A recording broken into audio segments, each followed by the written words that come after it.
Assalamualaikum warahmatullahi wabarakatuh. Selamat siang, salam sejahtera.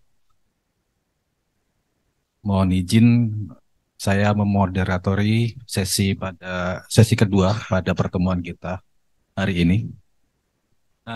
Di sesi kedua ini ada dua pembicara, dua narasumber yang akan menyampaikan. Sebetulnya intinya dari pertemuan ini sebetulnya di sesi dua ini sebetulnya ya. Inti keduanya nanti sesi ketiga sama Pak Buak nanti. Nah, narasumber pertama adalah ini dari tadi sudah duduk di sini Bu Yuli, Ibu Insinyur Yuli Tami MSI. Beliau merupakan veteran di lingkup Pedaserha, eh, terkait perencanaan juga veteran karena sebelumnya beliau juga menjabat Kasubdit di Direktorat Perencanaan Pengawasan Pengelolaan Das. Artinya sudah pakam sekali terkait perencanaan. Dan kemudian selanjutnya narasumber kedua ada Mas Aditya Sani. Beliau merupakan praktisi terkait rehabilitasi hutan dan lahan yang kita tarik dari BPDAS Pembali Jeratun. Artinya sebagai praktisi, beliau sudah dari awal memang merencanakan di tingkat tapak sampai sekarang kita pakai juga di tingkat pusat. Baik, tanpa berpanjang kata, waktu saya serahkan pada Bu Yuli untuk dapat menyampaikan terkait bagaimana tahapan penyusunan rencana tahunan rehabilitasi lahan yang disarikan dari Permen LHK nomor 10 tahun 2022 tentang RUU DAS dan RTNRL. Waktu kami persilahkan. Terima kasih, Mas Abna ini saya duduk di sini dengan calon-calon pemimpin ke depan ini, Mas Ab dan Mas Sani. Amin. Yang pertama kami akan menyampaikan terkait dengan penyusunan rencana tahunan rehabilitasi lahan RTNRL. Lanjut. Jadi Bapak Ibu,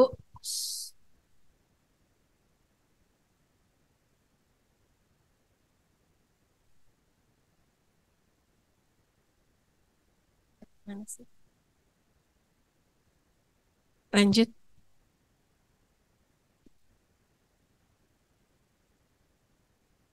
sinyalnya ya.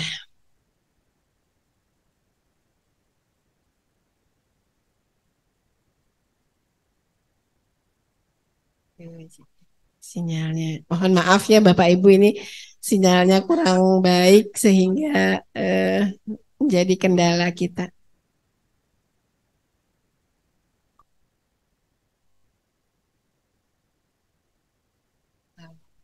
Kalau mau sekarang baru sampai punya.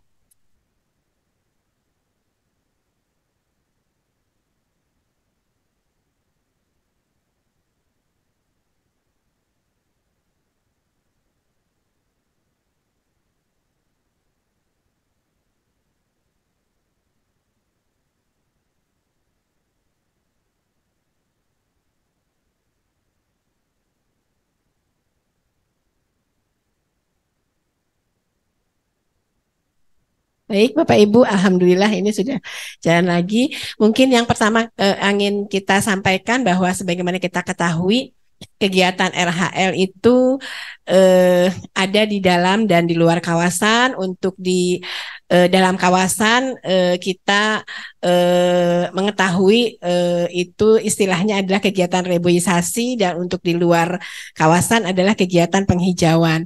Untuk di dalam kawasan ini kegiatan-kegiatannya kegiatan reboisasi dengan pola intensif maupun agroforesti. Kemudian selain kegiatan bersifat vegetatif reboisasi adalah penerapan konservasi tanah secara sipil teknis, vegetatif maupun kimiawi.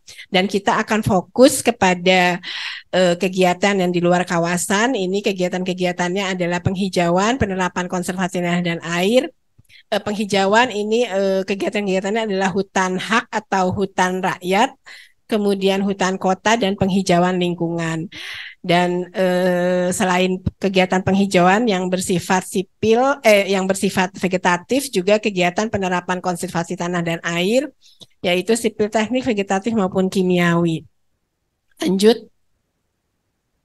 Ini Bapak Ibu, ini kegiatan-kegiatan RHL di luar kawasan hutan ini yang didukung oleh peraturan. Yang pertama ini pembuatan UPSA. Pembuatan UPSA itu bisa dilakukan di dalam maupun di luar kawasan hutan. Ini kegiatan-kegiatannya ada perpaduan antara kegiatan vegetatif dan sipil teknis dalam satu bidang. Kemudian kegiatan kebun bibit rakyat ini bisa juga dilaksanakan di dalam maupun di luar kawasan. Kebun bibit desa juga demikian, bisa di dalam dan di luar kawasan hutan. Kemudian kegiatan penanaman yang bibitnya berasal dari persemaian permanen.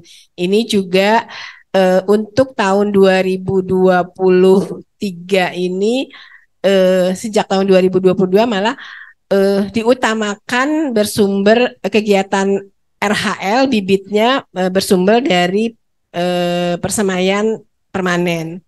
Kemudian penanaman bibit tanaman produktif.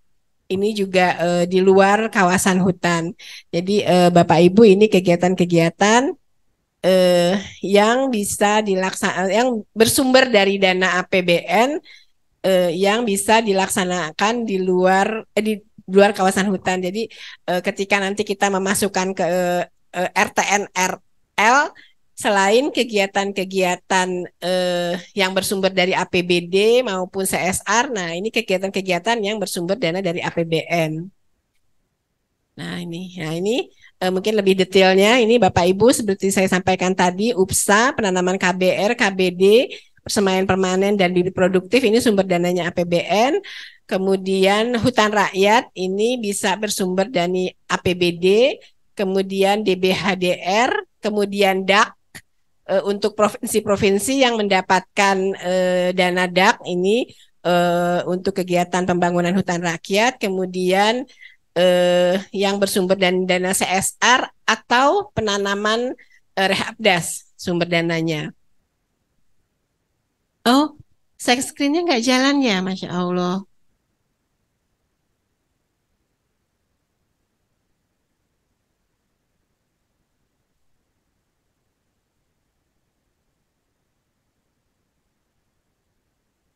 Faisal.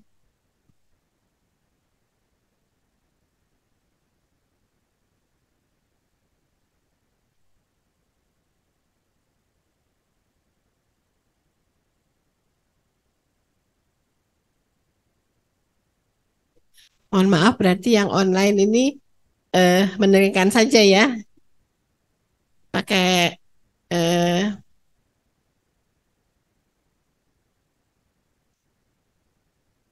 ternyata di-share di online tadi ya, di Zoom meeting tadi.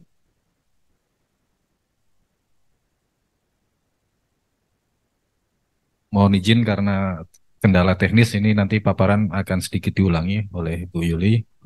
Pakai PowerPoint saja, Mbak. Dan materinya nanti di-share aja di Zoom biar di-download teman-teman yang hadir lewat daring.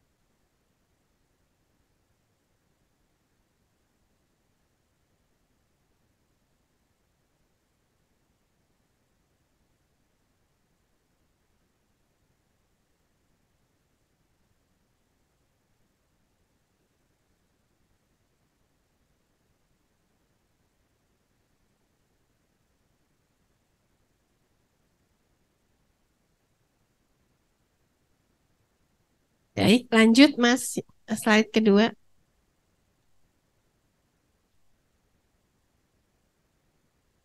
Ini nggak bisa juga. Slide kedua. Slide ketiga ya ini.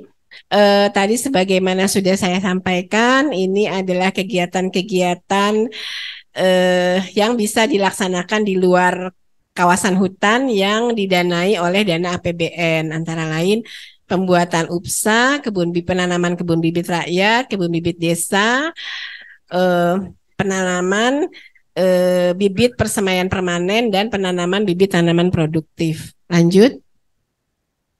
Nah, ini lebih detailnya ini untuk selain APBN yang tadi saya sampaikan, ini kegiatan pembangunan hutan kota ini bisa didanai oleh APBD, kemudian DBH, DR, DAK bagi provinsi yang mempunyai dana DBH maupun DAK, kemudian dana CSR atau dana yang sumbernya dari penanaman Rehapdas. Kemudian kegiatan hutan kota ini sumber dananya berasal dari APBD, DBHDR, DAK, CSR, dan penanaman Rehapdas. Dan yang terakhir ada kegiatan penghijauan lingkungan. Ini sama dananya dari APBD, DBHDR, DAK maupun CSR atau penanaman Rehapdas. Lanjut. Nah, Bapak Ibu, ini sesuai dengan Permen LHK nomor 10 tahun 2022 ini tentang penyusunan rencana umum RHL. Ini rencana RURHL ini diturunkan menjadi RTN RHL, dan RTN RHL ini dibagi dua menjadi RTN RH yang di dalam kawasan, kemudian RTN RL yang di luar kawasan. Baru setelah rencana tahunan ini diturunkan lagi menjadi rancangan kegiatan untuk masing-masing kegiatan. Jadi sebagaimana kita ketahui tadi RURHL ini sifatnya ada rencana indikatif selama 10 tahun, kemudian disusun berdasarkan kondisi biofisik, sosial, serta budaya masyarakat dalam satuan ekosistem DAS atau wilayah DAS. Kemudian kalau RTN RL ini merupakan rencana rehabilitasi lahan yang dilaksanakan di luar kawasan dan disusun sebelum kegiatan Temin 1 dan bersifat operasional. Lanjut.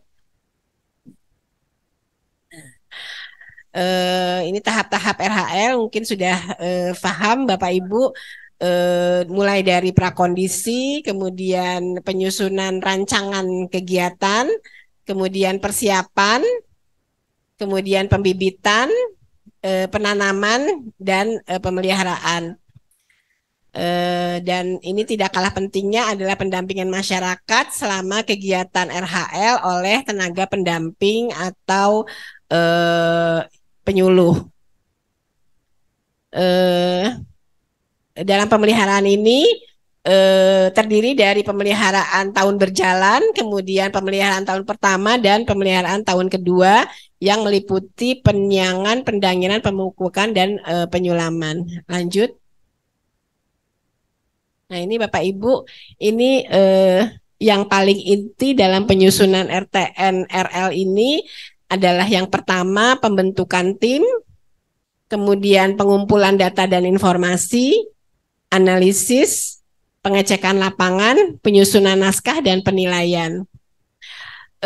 Untuk rencana tahunan rehabilitasi lahan ini merupakan kewenangan gubernur, dan gubernur membentuk tim yang terdiri atas dinas provinsi dan BPDAS. Kemudian tahap pengumpulan data ini meliputi sasaran lokasi, perhitungan kebutuhan lahan, dan peta sasaran RHL. Selanjutnya tahap yang ketiga adalah analisis. Ini terdiri dari analisis lokasi dan analisis kebutuhan biaya, dan Yang keempat adalah tahap pengecekan lapangan. Kita di sini mengklarifikasi hasil analisis yang telah dilaksanakan, kemudian juga melakukan pengecekan lapangan di mana lokasi-lokasi yang layak untuk RHL. Pengecekan RHL ini dilaksanakan terhadap sasaran RHL meliputi kondisi penutupan lahan, calon lokasi konservasi tanah dan air, serta kondisi sosial ekonomi masyarakat. Tahap yang kelima adalah penyusunan naskah.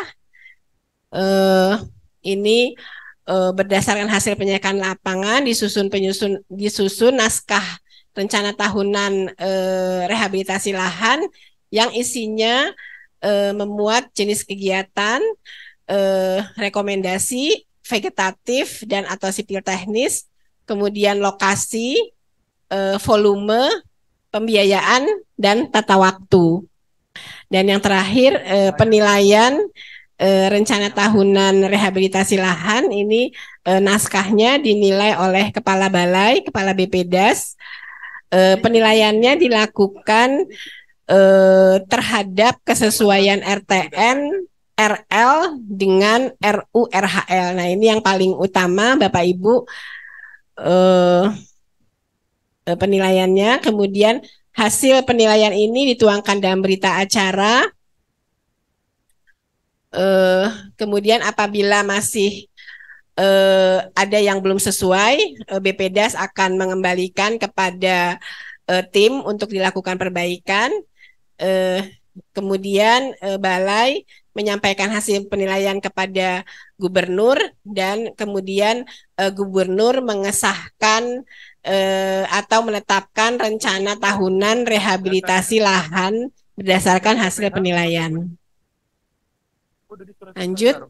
Nah, Bapak Ibu, di tahun 2023 ini kita akan menyusun RTNRL untuk 2024. Nah, progresnya ini bisa kami sampaikan beberapa dinas yang masih belum menyusun, bahkan SK timnya juga belum disusun dengan berbagai alasan, berbagai kendala. Kemudian ada yang sudah sampai menyusun SK tim, kemudian ada juga yang sudah menyusun draft. Ini Riau, Jambi, Bengkulu, Sumsel ini sudah menyusun draft, tapi belum sampai ditandatangani SK timnya. Kemudian ini Bangka Belitung, ini naskahnya sudah sampai draft. Kemudian Riau juga naskahnya juga sudah sampai draft. Kemudian Jawa Barat ini yang sudah alhamdulillah sudah sangat maju.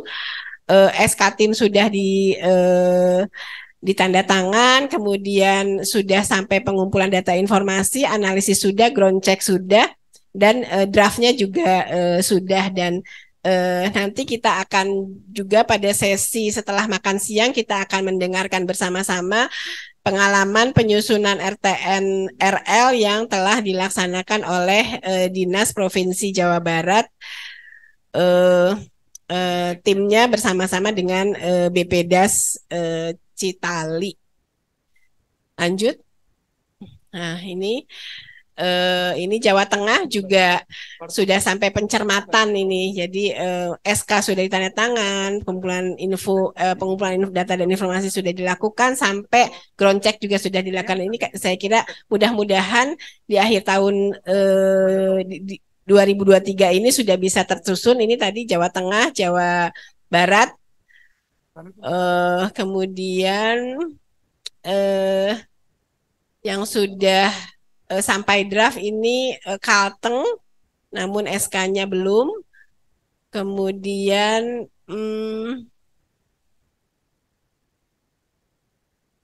Sumatera Utara ini sudah finalisasi naskah. Kemudian Sulawesi Selatan baru sampai penyusunan tim. Ini ada beberapa provinsi juga ada yang memang ketersediaan anggarannya memang belum tersedia di tahun ini. Lanjut. Nah, ini Dinas NTB ini juga sudah sampai draft ini SK timnya juga sudah sampai draft. Kemudian Bali ini juga draftnya juga sudah ada. Mudah-mudahan ini Maluku juga sudah sempat dibahas juga sama kita ya. Dan mudah-mudahan ini Bali, NTB, dan Maluku mudah-mudahan tahun ini bisa selesai naskahnya dan disahkan oleh pejabat gubernur atau yang diberi kewenangan. Mungkin progresnya demikian yang sudah kami pantau, Bapak Ibu, sampai saat ini. Nah, ini format daftar isi naskah RTNRL ini mungkin nanti kami sampaikan ini mulai dari daftar isinya, kemudian mulai dari pendahuluan, kondisi umum wilayah RHL, kondisi unit pengelolaan, sasaran rehabilitasi lahan, dan yang terakhir lampiran. Lampiran ini berupa skala dengan minimal petanya skalanya 1:25.000. Lanjut. Nah, ini Bapak Ibu ini oke, ini aja ya nanti mungkin ini di apa namanya kita skip dulu.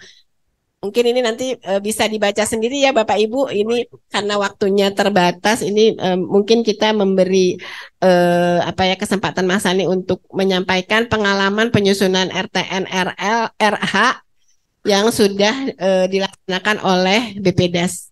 Monggo. Makasih. Terima kasih Bu Yuli atas paparannya terkait tahapan penyusunan RTNRL. Setidaknya ada 3 poin utama terkait paparan yang disampaikan Bu Yuli, yaitu bahwa muatan RTNRL adalah kegiatan vegetatif dan sipil teknis yang dilaksanakan di luar kawasan dengan pendanaan baik dari APBN, APBD, sukarela atau CSR maupun dari kewajiban-kewajiban.